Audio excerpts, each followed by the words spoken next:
Allahu Teala bize bu günleri nasip ettiği için Rabbime binlerce şükürler olsun. 9 yıldır bunu bekliyoruz. Rabbime binlerce şükürler olsun bu güzel topraklar, bu güzel beldeleri. Biz bu gece inşallah Medine'ye gidiyoruz. Resulullah Aleyhisselatü Vesselam'ın misafiri olacağız. Oradan da Mekke'ye gideceğiz. Rabbim inşallah bize kabul etsin, bize kolaylaştırsın.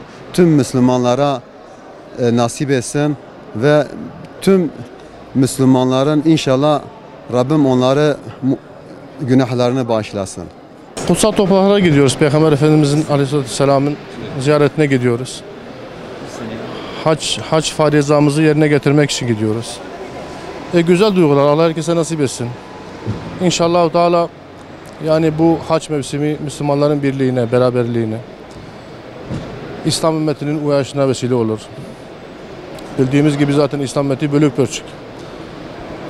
Haccın maksatlarından bir tanesi de Müslümanların, çeşitli ülkelerden gelen Müslümanların hep bir arada bulunması. Müslümanların dertleriyle dertleşmeleri, Müslümanların sorunlarının aslında halledilmesi bir yanda. Hem o farizayı yerine getirmek, İnşallah Teala Müslümanların birliğine, beraberliğine vesile olur. İslam ümmetinin uğraşına vesile olur. Küfrün tuzak ve hilelerinin boşa çıkmasına vesile olur inşallah Teala. Böyle güzel bir duygu. Allah-u Teala'nın misafiri olarak gidiyoruz. İnşallah Allah misafirliğimizi kabul eder. Bütün Müslümanların hacını kabul eder. O sevinçli bir andır. Allah-u Teala herkese nasip etmiş, bize de nasip etmiş. Tabi İslam'ın 5 şartıdır. Bize o İslam'ın 5 şartı hacca gitmektir. İşte o vazife görevimizi yerine getiriyoruz. Allah-u Teala herkese nasip etsin. Ola 10 senedir Allah-u Teala nasip etti işte. Bize de çıktı, biz gideceğiz işte. Zaten orada Hz. Muhammed sallallahu aleyhi ve sellem doğduğu yerdir. İslam'ın uyanıştığı yerdir. İnşallah da orada da birlik ve beraberlik ve kardeşliği bütün İslam aleminde birlik olsun inşallah. Duyguyu nasıl dile getireceğimi bilemiyorum. Ancak gidip yaşamakla olacak inşallah Teala. Şimdi Allah-u Teala'nın üzerimize farz kıldığı bir görevi yerine getirmeye gidiyoruz inşallah Teala. Allah-u Teala'nın evi. Ondan daha güzel ev olamaz. Ondan daha rahat, huzurlu bir yer olamaz. Bütün insanların, Müslümanların ve de bütün diyarlar, ülkelerde gelen bütün insanların yek vücut olduğu bir yere gidiyoruz. Ne mutlu bizlere ki o yerde güzel bir günü yaşayacağız. Buraya gittiğimiz yer inşallah Teala bütün Müslümanların bir beraberlik içerisinde olduğu ve orada güzel günlerin yaşadığı günleri görürüz. Bu gidişimiz inşallah Teala İslam ümmetinin birliğine, beraberliğine vesile olur. Canı gönülden istediğimiz odur. Büyük duam da odur inşallah. Çünkü İslam ümmeti bölünmüş, parçalanmış, küfür ülkeleri tarafından tek tek parçalanıyor. Onun için ızdırap çekiyoruz. Allah-u Teala birliğimizi, beraberliğimizi sağlasın inşallah bu vesileyle. Ondan sonra diyeceğim Allah-u Teala'nın evine gidiyoruz yine. Resulullah Aleyhisselam'ın yaşamış olduğu yere gidiyoruz. Orada onun hayatını, onun gezdiği yerleri karış karış gezmeye gidiyoruz inşallah Teala. Daha çok söyleyebileceğimiz şeyler var. Çok duygulanıyorum. Çok istekliyim, hevesliyim. Allah-u Teala'nın evini ziyaret ederken ve orada bize miras olarak olan İbrahim Aleyhisselam'ın, Hacer annemizin, İsmail Aleyhisselam'ın gezdiği yerleri, yaşamış olduğu durumları göreceğiz inşallah Teala. Son olarak yine demem odur ki Allah-u Teala İslam ümmetini bir ve beraberlik içerisinde kılsın. 12. seneye girdi. 2007 yılından beri müracaat etmişim. 2019, 12 senedir bugünü bekliyorum. Sabırla bekledim. Allah-u Teala nasip etti inşallah. Allah'a hamdolsun. 10 yıl önce kaydımızı yaptık. Bugüne nasip oldu. İçimizde böyle bir buruk bir heyecan var. Şu anda İslam coğrafyasının her yerinde kan akıyor oluk oluk. Arafat'a çıkmamız bütün Müslümanların toplandığı bir alandır. İnşallah biz orada elimizi Allah'a açıp yalvarıp yakarıp bu akan kanın durması için elimizden geleni yapacağız. Hac İslam'ın şartlarında olan bir farz olan bir vazifedir. Elhamdülillah maddi olarak demek durumumuz iyidir ki gidebiliyoruz. Gitmeyen insanların da bunlara kanatları olsun ki emin olun onlar da bizim kalbimizdedir. Çünkü biz dua ederken ümmeti Muhammed'e dua edeceğiz. Rabbim inşallah onların da kısmeti nasiplerini de oraya götürür. Öncelikle şunu söyleyeyim. Yani diğerlerinden farkımız ne? Herkesin kendine göre bazı öncelikli bazı durumları vardır ama bizim farkımız inşallah hizmetimiz diyoruz.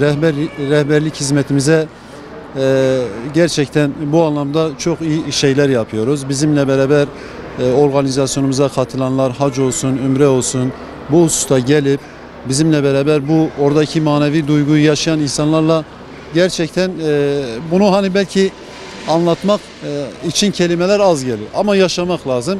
Biz götürdüğümüz hacılarımıza şunu kendimize şuur ve düstur edinmişiz. Bunlar Allah'ın misafirleridir ki Allahu Teala diyor oraya beytimi ziyarete gelen, Beytül Haram'ı ziyarete gelen insanlar, kullarım benim misafirlerimdir. Biz de diyoruz ki madem bunlar Allah'ın misafirleridir, biz de Allah'ın misafirlerine en iyi şekilde, en layık bir şekilde onlara hizmet yapmak için bunu kendimize düstur edinmişiz.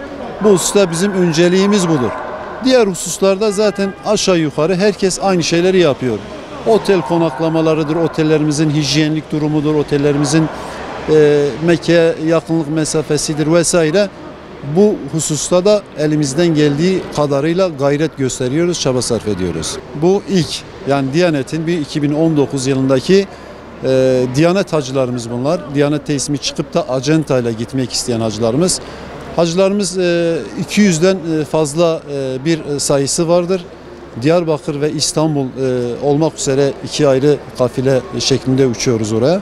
İlkin Medine'ye gidiyoruz. Medine'de kaldığımız süre içerisinde Medine'ye gittikten sonra otellerimize yerleştikten sonra öncelikli olarak yapacağımız şey tabii ki Allah Resulü Aleyhisselatü Vesselam oradadır. Onu selamlamak, ona bize selam gönderip de ve kendimiz de gidip onu selamladıktan sonra Medine'de yaptığımız ziyaretler vardır. Uhud Dağı'nı ziyaret ediyoruz. Uhud şehitlerini ziyaret ediyoruz. Mescid-i Kıbleteyn'i ziyaret ediyoruz. Kuba Mescidini ziyaret ediyoruz. 7 mescitler dediğimiz Hendek Savaşı'nın yapıldığı yeri ziyaret ediyoruz. Çevre ziyaretlerimiz vardır orada muhtelif olarak. Medine yaptığımız bunlardı. Cennetül Baki'yi ziyaret ediyoruz. Takriben orada bir 4-5 günlük bir süre içerisinde bu ziyaretlerimizi peyderpey program dahilinde gerçekleştireceğiz inşallah. İnzar turizmi aracılığıyla 200'ün üzerinde bir hacımız gidiyor. 200'ün üzerinde Türkiye geneli 200'ün üzerinde bir hacımız gidiyor. Fakat siz Türkiye geneli Diyanet'te giden hacı sayısını soracak olursanız 80 bin tane bu sene hacı gidecek. Bunun %60'ını Diyanet kendi organizasyonuyla götürüyor. Geri kalan %40'ını da muhtelif acenteler üzerinden götürüyor hocam. Hacılar tavsiyelerimiz şudur. Öncelikle orada uzun süre kalınıyor. Öncelikle gittikleri zaman orada bu yani oradaki manevi ortamın verdiği heyecandan dolayı öncelikle kendi herkesin kendi bir şey vardır. Yani gücü var, kuvveti var. Diyanet hacılarının profiline baktığımız zaman genellikle yaş ortalamaları yüksektir. Öncelikle kendilerini yormadan ama en iyi bir şekilde istifade edecek şekilde tamamıyla boş bırakmadan, yormadan zaten biz ona göre bir program yapmışız. O programa dahil olurlarsa İnşallah hiçbir sıkıntılar olmayacaktır ve o program dahilinde biz dediğimiz programlarımıza dahil olsunlar. Onların yaşına göre, gücüne göre, kuvvetine göre program yapmışız. Ona eğer dahil olursa, o programı uygularlarsa hiçbir sıkıntı olmayacaktır. Hac meşakkattir. Allah Resulü Aleyhisselatü Vesselam diyor. El haccul meşakka. Yani hac meşakkattir. Hacın zorlukları vardır, sıkıntıları vardır. Yani bu bazen ferdi sıkıntılardır, bazen toplumsal sıkıntılardır, kalabalıktır.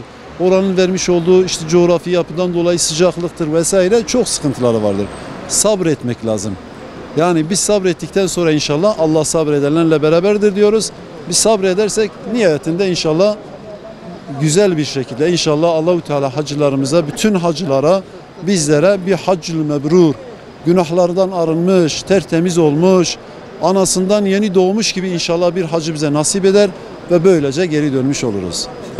İnanın ben daha önce bu organizasyonu yapmadan önce takriben 10 yıldan fazlaydı. İlk Ümre'ye gidip geldikten sonra bütün kardeşlerime, bütün Müslümanlara, üzerinde tanıdıklarıma, akrabalarıma, çevremdeki dostlarıma tavsiyem şudur. Hayatında bir sefer dahi olsa bir an önce gidip oraları, o mübarek yerleri ziyaret etmek. Bütün insanlara tavsiyemiz budur. Hac farzdır.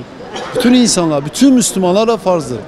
Farz olmasından dolayı bizim tavsiyemiz öncelikli olarak hocam, insanlar yaşlarının ilerlemesini beklemeden genç iken gidip bu farizayı yapsınlar. Genç iken gidip oradaki manevi ortamdan istifade etsinler ki daha iyi bir şekilde bu görevi yapacaklardır. Hacıların ücretine gelince Diyanet bunun fiyatını belirliyor. Yani Diyanet İşleri Başkanı her yıl hacca gidecek olan haccı adaylarının ödeyeceği miktarı da onlar belirliyor. Bu miktarı daha önce acente kayıtlarını yapanlar acentelere ödüyordu. Bu sene şöyle bir uygulama çıkardılar. Miktarları direkt Diyanet hesaplarına ödüyorlar. Diyanet İşleri Başkanlığı da belli bir süreden sonra 2 veya 3 aydan sonra belirli kesintiler vardır, belirli vergiler vardır. Onları yaptıktan sonra acentelere de ödemesi gereken miktarı ödüyor. Acenteler de almış oldukları o miktarlarla kendi organizasyonu yapıyor. Hacın miktarını tamamıyla Diyanet belirliyor. Yani Diyanet İşleri Başkanlığı, yani onların da üzerinde bir hükümet vardır. Hükümet belirliyor. Bu şirketlerle, acentelerle bir ilgisi, alakası yoktur. Ama çok fazladır. Miktarlar çok fazla. 2019 olarak 15.480 sar, yani takriben dolar olarak 4.130 dolar, Türk lirası olarak da 23-24 lira, 23-24 bin lira civarında bir para. Bu sadece ödemesi gereken miktar, ayrıca da masrafları oluyor tabii.